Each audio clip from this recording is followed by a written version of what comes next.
first thing you notice you get into the cab, you've got 4 screens in front of you.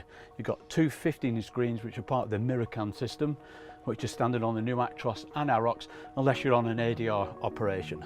Then, as part of the multimedia cockpit, you get 2 10-inch screens, but with multimedia cockpit interactive, you get an enhanced 12-inch screen. Then you'll have the truck-specific TomTom sat-nav system. There are actually videos going in depth into each of the operation, but I want to give you just a little bit of an overview.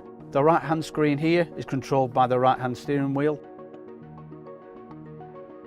And then here on the left-hand side, you control it 3 ways, either by the steering wheel, or by the buttons here, or it's a touch screen as well, so you can do that. Also, mirror cam can be controlled here on the right-hand side.